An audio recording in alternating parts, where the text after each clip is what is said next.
हे viewers, Python learning series के video number 8 में मैं आपका स्वागत करता हूं।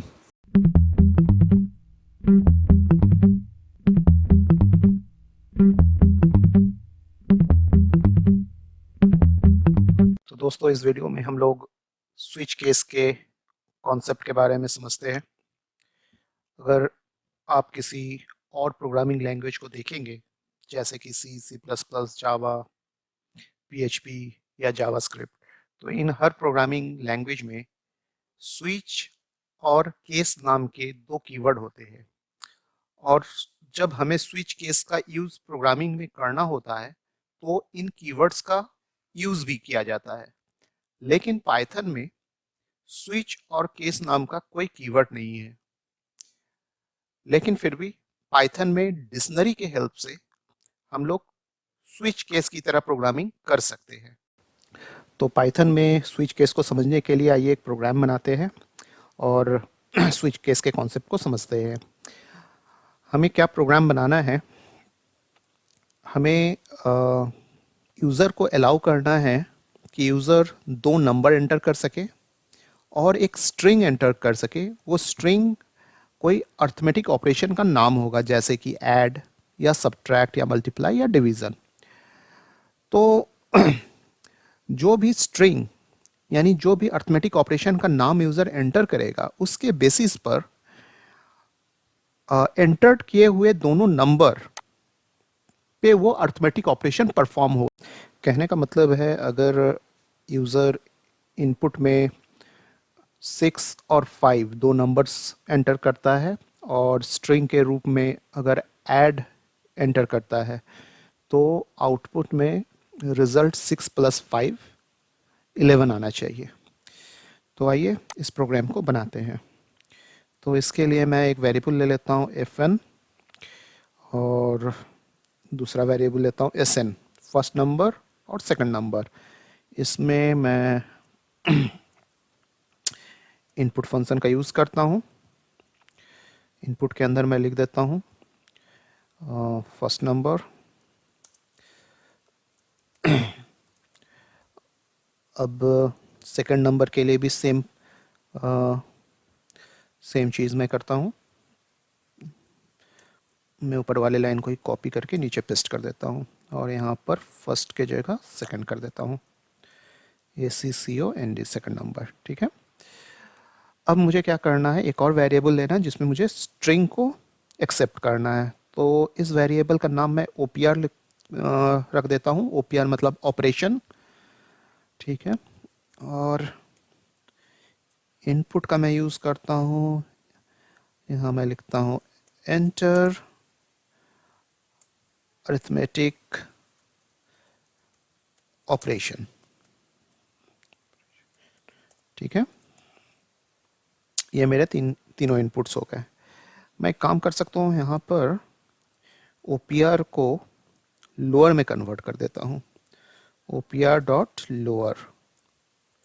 ठीक है। अब मुझे अपना डेटा डिफाइन करना होगा। तो मैं लिखूँगा डेटा वेरिएबल मैंने ले लिया और इस तरह के कर्ली ब्रेसेस के अंदर मुझे अपना डेटा डिफाइन करना है। और पाइथन में इस चीज़ को डिक्शनरी भी कहते हैं। ये की हो गया ऐड, और कोलन के बाद मुझे एक वैल्यू लिखना है। तो वैल्यू में मैं एक ऑपरेशन लिख देता हूँ, अर्थमेटिक ऑपरेशन FN + SN। अगर की ऐड है तो उसका वैल्यू दोनों का अर्थमेटिक ऑपरेशन है। अगर की सब्ट्रैक्ट है तो वैल्यू क्या होगा, FN - SN, first number minus second number. इसी तरह मैं एक और की डिफाइन करता हूँ मल्टीप्लाई के लिए, MUL, और यहाँ पर मैं करता हूँ first number into second number. ठीक है। इसी तरह मैं डिवीज़न के लिए भी डिव की को डिफाइन करता हूँ और यहाँ पर मुझे लिखना होगा वैल्यू में FN/SN। ठीक है। तो ये मेरा डेटा डिफाइन हो गया। अब मुझे क्या करना है, एक प्रिंट स्टेटमेंट लिखना है। प्रिंट के अंदर मुझे लिखना होगा डेटा, जो कि मेरा वेरिएबल है, डॉट गेट फंक्शन यूज़ करना होगा। और गेट फंक्शन के अंदर मैं OPR को पास कर देता हूँ। ठीक है, अब इस प्रोग्राम को रन करते हैं। तो फर्स्ट नंबर लेट्स से मैं 6 एंटर कर दिया, सेकंड नंबर 5 एंटर कर दिया। अर्थमेटिक ऑपरेशन लेट्स से मैं ऐड एंटर करता हूँ, तो रिजल्ट 11 आया। 6 और 5 को इसने ऐड कर दिया। फिर से मैं रन करता हूँ, इस बार मल्टीप्लाई करेंगे।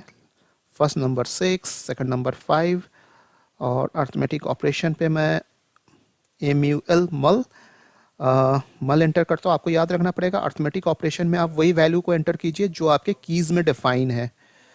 और ये देखिए 30 आ गया। अब एक काम करते हैं, मैं कोई एक ऐसा अर्थमेटिक ऑपरेशन एंटर करता हूँ जो हमारे कीज़ में है ही नहीं। जैसे मैं कर देता हूँ, लेट्स से कुछ भी XYZ मैं लिख देता हूँ, तो यहाँ पे नन आ गया। इस प्रॉब्लम को फिक्स करने के लिए आप यहाँ पे डिफ़ॉल्ट वैल्यू सेट कर सकते हैं। तो डिफ़ॉल्ट वैल्यू सेट करने के लिए OPR के बगल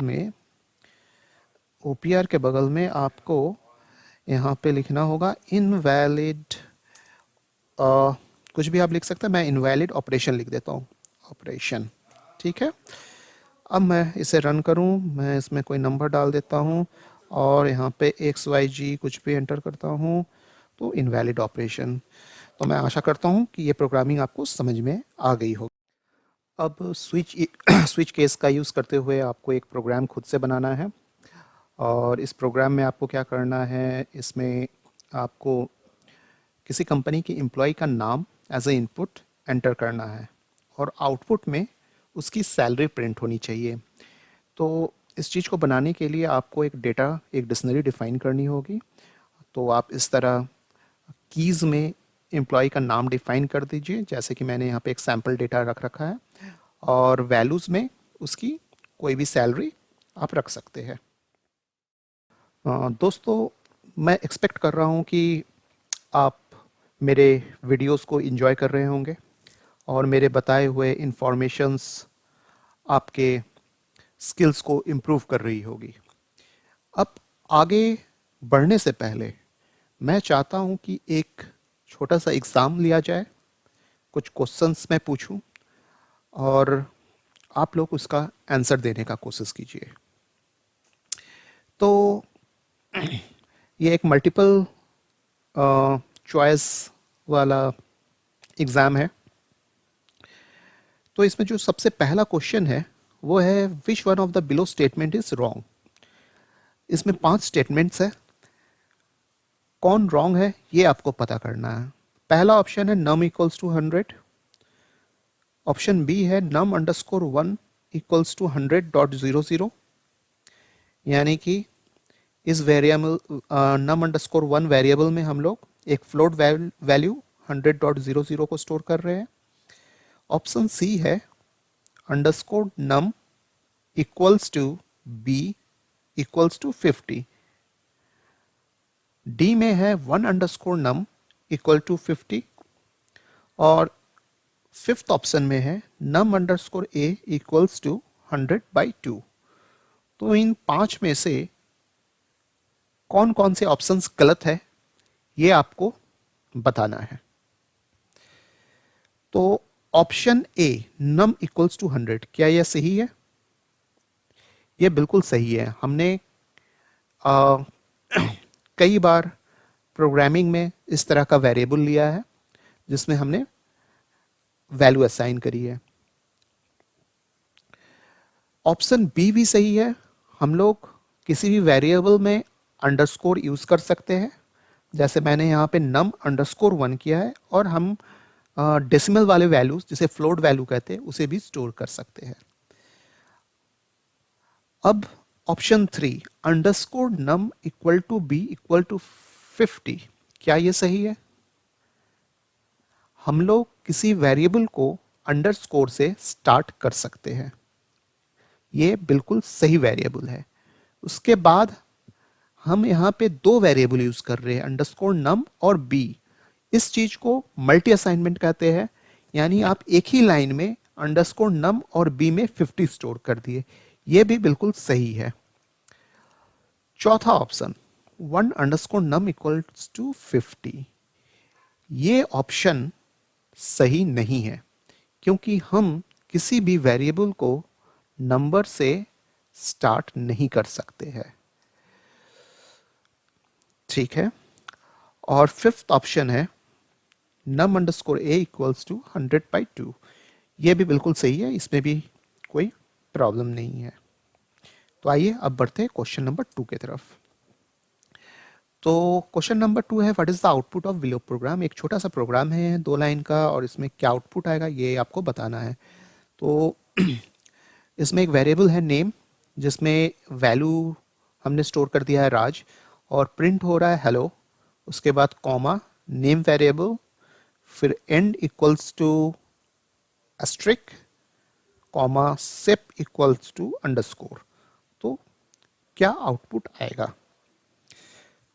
मैं 10 सेकंड्स देता हूं आप लोगों को, आप लोग सोचिए।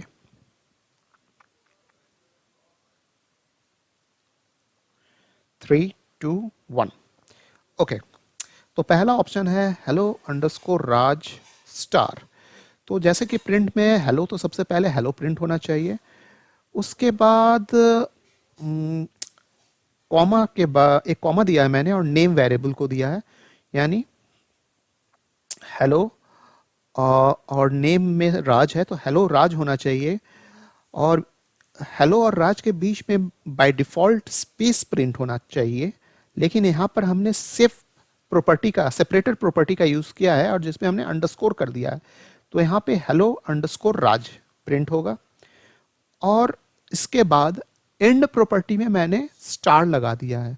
इससे क्या होगा, राज के बाद एक स्टार अंत में प्रिंट हो जाएगा। तो ऑप्शन ए बिल्कुल सही है। ऑप्शन बी में हमने क्या लिखा है, हेलो स्टार राज, नहीं, ये बी गलत है, सी भी गलत है, डी भी गलत है। तो इसमें ऑप्शन ए सही था। आगे बढ़ते हैं question 3, what is the output of below program. अब एक और प्रोग्राम है जिसमें हमने एक वेरिएबल लिया है name equal to Python. Python को हमने लोअर केस में कन्वर्ट किया है, और उसके बाद प्रिंट स्टेटमेंट में हम नेम का स्क्वायर ब्रैकेट में 1 प्लस नेम स्क्वायर ब्रैकेट में 4 ये प्रिंट कर रहे हैं। तो इसमें क्या आउटपुट आएगा? चलिए मैं फिर से आप लोगों को 10 सेकेंड्स देता हूं। 3, 2, 1। Okay, times up. तो इसमें ऑप्शन है पीएच। तो नेम का फर्स्ट इंडेक्स में क्या वैल्यू है? नेम के फर्स्ट इंडेक्स में वैल्यू है y, और नेम के फोर्थ इंडेक्स में कौन सा वैल्यू है? 0, 1, 2, 3, 4 में है o। तो y और o प्रिंट होगा, और ये दोनों पहले से ही लोअर केस में है।